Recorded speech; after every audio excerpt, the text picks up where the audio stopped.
Assalamualaikum Bib. Mau tanya, kalau orang kerasukan setan budek, nanti cara keluarinnya gimana? Kan dibacain surat gak bisa karena budek.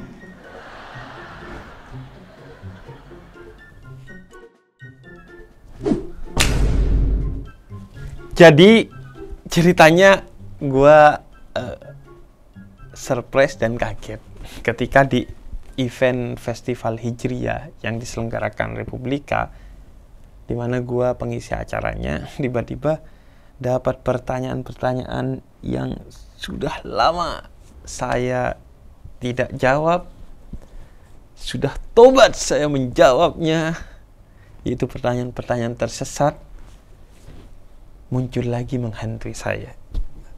Tapi akhirnya gue kayak seru buat nostalgia. Nah, gue mau jawabin lagi. Nah, ini ada satu pertanyaan yang waktu itu muncul di Festival Hijriyah dan sering masuk ke DM gue atau di kolom komentar tentang ru'yah buat jin yang disabilitas alias tunarungu. Kalau bahasa penanyanya itu budek. Kan jinnya tunarungu ya. Nah, ketika dibacain ayat-ayat, doa-doa atau zikir-zikir sebagai ru'yah, itu kan dia gak dengar. Jadi kan akhirnya gak keluar dia ya, karena gak dengar, dia anteng aja ngerasa kayaknya tidak ada apa-apa. Atau kalaupun ngelihat ada yang baca-baca, kayaknya dia sedang ngoceh aja. Atau ada juga yang pernah nanya, kalau jinnya itu non muslim, kan tidak relate ya bacaan-bacaan itu bagi dia. Saya tidak percaya kepada bacaan itu, jadi biasa aja gitu. Misalnya jinnya jin falak gitu. Nah, pertama kita bahas dari ru'yah dulu deh ya. Ru'yah itu menurut para ulama, misalnya Imam Fakhruddin Razi atau Imam Al-Qurtubi, itu adalah pengobatan berbasis doa-doa, ayat-ayat ataupun zikir-zikir yang bersumber dari Al-Quran maupun Sunnah untuk menyelesaikan masalah-masalah lahiriah atau medis maupun batiniah ataupun non medis. Yang batiniah ini bisa kesurupan karena sihir itu nyata dan diakui dalam Islam bahkan sejak zaman Nabi Musa yang diancam oleh sihir-sihir oleh anak-anak buahnya Fir'aun, maupun yang sifatnya batiniah itu penyakit-penyakit hati seperti iri, dengki dan lain sebagainya. Kalau sihir itu kelakuannya jin, kalau penyakit hati itu kelakuannya netizen biasanya. Netizen yang kelakuannya kayak jin. Nah, dan itu bisa juga untuk penyakit-penyakit lahiriah. Karena ada satu riwayat dari misalnya sahabat Said Al-Khudri yang menyembuhkan seorang yang sakit lantaran gigitan satu serangga yang beracun dengan membacakan suratul Fatihah kepada orang itu, dan Nabi membenarkan ru'yah berbasis Al-Quran ataupun zikir dan doa-doa dari sunnah untuk penyakit-penyakit yang sifatnya medis. Nah, kalau dalam Al-Quran itu dalam surat Al-Isra ayat 82 dikatakan bahwa Al-Quran itu salah satu fungsinya sebagai syifa, obat, yang menurut para mufassir seperti Imam Qurtubi atau Imam Fakhruddin Razi termasuk penyakit yang sifatnya lahiriah atau medis. Dan memang kita harus meyakini semua penyembuhan itu pondasi utamanya adalah ru'yah. Artinya dari Tuhan. Karena dikatakan dalam surat Asy-Syura ayat 80, wa idza maritu fahuwa yashfin. Ketika saya sakit, yang menyembuhkan itu adalah Tuhan. Yang mengobati mungkin dokter, tukang pijat, hipnoterapi, psikolog atau psikiater, tapi yang menyembuhkan tetap adalah Tuhan. Kalau kita meyakini bahwa yang menyembuhkan kita adalah dokter, psikiater ataupun lainnya, kita itu telah masuk dalam hati dan pikiran bibit-bibit kesyirikan. Tapi juga kalau kita meyakini, oh yang menyembuhkan Tuhan, berarti saya gak usah ke dokter, gak usah ke psikiater. Itu sudah masuk ke pikiran dan hati kita adalah bibit-bibit kebodohan. Jadi Tuhan juga ketika menyembuhkan melalui perantara dokter, psikiater. Seperti hujan juga melalui perantara hukum alam. Gak bisa Anda tiba-tiba berharap hujan tanpa logika alam. Nah, ru'yah itu melalui ayat atau melalui doa dan zikir-zikir yang diajarkan oleh Nabi Muhammad melalui sunnahnya. Apakah bisa ru'yah melalui selain ayat ataupun zikir dan doa yang diajarkan dalam Al-Quran maupun sunnah? Bisa jadi, dan diperkenankan dalam Islam misalnya oleh Ibnu Hajar Al-Haytami, asalkan tidak bertentangan dengan Quran maupun apa yang diajarkan dalam sunnah. Makanya kalau ada isim-isim Suryani, itu artinya nama-nama dari tradisi masyarakat Suryani kuno, kalau memang tidak bertentangan dengan Al-Quran dan sunnah, itu boleh. Tapi harus dipahami dulu maknanya apa dari isim-isim itu. Nah, kalau bertentangan jelas itu tidak diperkenankan. Makanya hati-hati kalau sumbernya bukan Al-Quran dan sunnah. Nah, kalau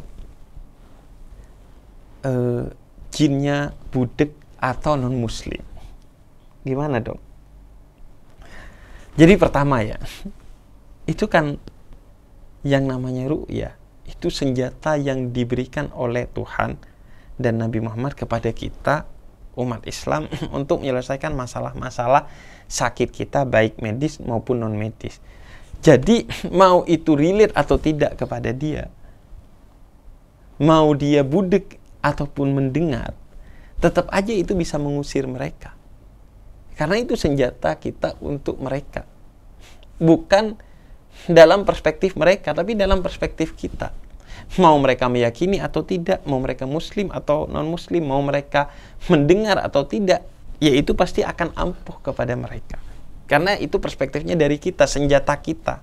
Jadi ayat, zikir ataupun doa yang sumbernya dari Quran ataupun sunnah, itu seperti pisau yang mau diyakini ataupun tidak diyakini oleh musuh kita. Kalau digoreskan ke mereka, mereka akan luka, bahkan bisa merenggang nyawa tuh. Nah, bedanya kalau yang sumbernya dari Al-Quran dan Sunnah itu objektifnya dalam perspektif kita, keyakinan kita sebagai seorang muslim. Tapi apakah berlaku ke mereka? Berlaku. Karena hanya saja mereka itu tidak meyakini, tapi tetap objektif seperti pisau. Mau mereka percaya ataupun tidak percaya, pisau tetap bisa melukai. Hanya saja kepercayaan mereka kepada pisau itu bersifat lahiriah, kepercayaan mereka kepada ru'yah itu sifatnya batiniah. Kadang orang memang menganggap kalau yang sifatnya batiniah itu gak nyata bagi yang tidak meyakini, tapi sebenarnya nyata-nyata aja. Dan juga Al-Quran dengan segala ayatnya itu bisa jadi ru'yah, dan ataupun doa dan zikir dari sunnah Nabi Muhammad itu bisa menjadi ru'yah. Tidak mesti bagi orang yang mendengarnya. Karena utamanya Al-Quran dan doa serta zikir itu sebagaimana disampaikan dalam suratul Anfal ayat 2 untuk hati. Bukan cuma untuk telinga, tapi bahkan yang utama untuk hati. Jadi Al-Quran dan zikir serta doa yang diajarkan sunnah itu dalam variabel apapun aja berpengaruh. Misalnya Anda memegang Al-Quran aja atau memegang bacaan-bacaan, baik itu zikir maupun doa,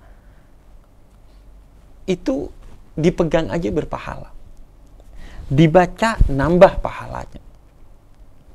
Diamalkan pada diri sendiri nambah lagi pahalanya. Didakwahkan kepada orang lain itu adalah puncak dari pahalanya. Karena kata Nabi, khairukum man ta'allamal Qur'an wa 'allamahu. Sebaik-baiknya kalian adalah yang mempelajari Al-Qur'an dan mengajarkannya kepada orang lain. Nah, begitu juga ketika dia jadi ru'yah. Dia utamanya untuk hati. Mau didengar oleh telinga ataupun nggak didengar, tetap aja dia akan berpengaruh. Mau diyakini oleh dia ataupun tidak diyakini, dia tetap berpengaruh. Karena pernah ada seorang dari kalangan musyrik Mekah itu mau membunuh Nabi Muhammad pakai pedangnya ketika Nabi Muhammad sedang istirahat. Tapi sebelum mau membunuh, dia tanya, "Wahai Muhammad, sekarang itu kamu sendiri. Kalau saya tebaskan pedang ini, mati kamu. Jadi siapa pelindung kamu sekarang?" Kemudian Nabi katakan, "Allah." Dan ketika mendengar kata Allah itu, orang ini jatuh pedangnya dan akhirnya tidak jadi membunuh Nabi Muhammad. Lalu Nabi Muhammad ambil pedangnya, "Wahai orang musyrik, kalau sekarang siapa yang akan melindungimu?" Kemudian orang itu bilang, "Nggak ada lagi." Tapi Nabi kemudian berikan pedangnya dan maafkan orang itu. Dan orang itu kembali dengan menyampaikan kabar kepada kaumnya bahwa Nabi Muhammad itu betul-betul utusan Allah. Padahal orang itu nggak meyakini nama Allah sebagai nama yang agung, apalagi nama Tuhan. Tapi ketika disebut nama itu, bergetar hatinya dan jatuh pedangnya. Karena nama Allah itu punya kekuatan spiritual yang tertinggi dan teragung bagi yang meyakini ataupun tidak meyakini. Kalau nggak percaya, lu tahu ini nggak, satu gamers tuh yang sering menyebut nama Allah, nama Nabi Muhammad, dan dia merasakan, wow, itu sesuatu yang dahsyat bagi dia. Itu padahal dia non muslim, tapi dia bisa merasakan kedahsyatannya. Dan kalaupun dia tidak merasakan, itu tetap akan berpengaruh karena dia memiliki objektif kekuatan secara batin, baik bagi yang meyakini ataupun yang tidak meyakini. Yang meyakini sebagai pelakunya, ketika dilempar kepada orang yang tidak meyakini pun dia akan berpengaruh. Tapi kalau sebagai pelakunya tidak meyakini, ya tentu tidak ada pengaruhnya. Jika yang meru'yah itu misalnya orang-orang yang tidak meyakini kekuatan spiritual pada ayat, doa maupun zikir itu. Dan juga mau budek sekalipun, karena Al-Quran itu masuknya ke hati. Makanya di surah Al-Imran itu dijelaskan tentang bayi yang masih dalam kandungan aja.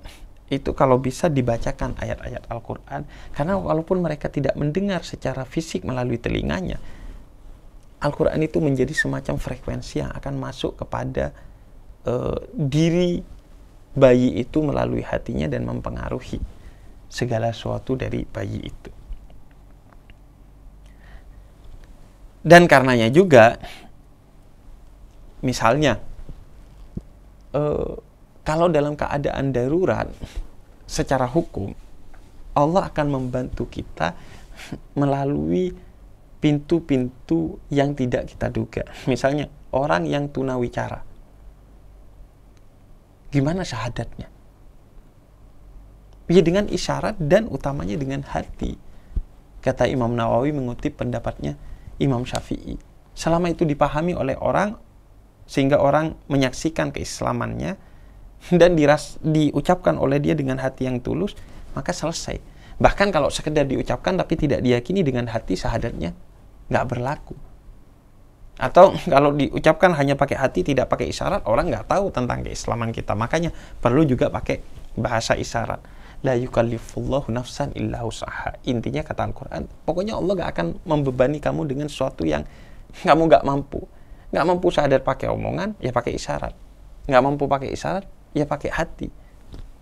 Begitu juga, nggak mampu mendengar pakai telinga, maka Allah yang akan bikin hatinya mendengar, asalkan yang ngucapin itu betul-betul tulus, walaupun yang menerima itu gak mau mendengar atau gak meyakini akan masuk. Ataupun yang mau mendengar itu tulus, maka walaupun dia gak dengar pakai telinganya, dia akan mendengar pakai hatinya. Dan Al-Quran itu akan berpengaruh dalam segala jenjang. Secara fisik berpengaruh kalau didengar pakai telinga, secara pikiran berpengaruh kalau dipahami melalui pikiran, dan secara hati berpengaruh kalau dipahami secara tulus pakai hati. Dan dia bisa jadi senjata yang masuk ke hati ataupun apapun bagi siapa saja yang mau kita atasi sebagai sesuatu yang mengancam untuk kita, termasuk bagi bangsa jin. Dan lagian ya, jangankan jin, kita aja manusia itu kadang kesetanan, dan lebih dahsyat dari jin yang budek. Karena kalau jin yang budek ya udahlah ya, dia budek gitu. Ini ada orang Islam tidak budek, tapi dibacakan Al-Quran dia gak dengerin. Padahal Allah sudah bilang dalam Al-Quran, idza quri Al-Quran fastami'u. Kalau Al-Quran dibacakan, Anda harus dengerin. Ini gak budek mendengar Al-Quran dibacakan, gak didengerin. Padahal itu wajib. Padahal kalaupun tidak diwajibkan, seharusnya kamu sadar untuk mendengarkannya, karena pasti ada efek bagi pikiranmu, bagi hatimu, bahkan bagi fisikmu. Akan tuntas semua masalah-masalah medis ataupun non medismu. Tapi gak didengerin dong. Itu kan yang lebih dari pertanyaan, gimana ru'yah untuk setan budek? Gimana Anda yang tidak mendengarkan Al-Quran ketika dibacakan, padahal Anda tahu itu wajib, kalaupun Anda tidak yakin kepada kewajibannya, padahal Anda tahu bahwa itu akan berpengaruh bagi Anda. Bagi jin budek aja berpengaruh, apalagi bagi Anda.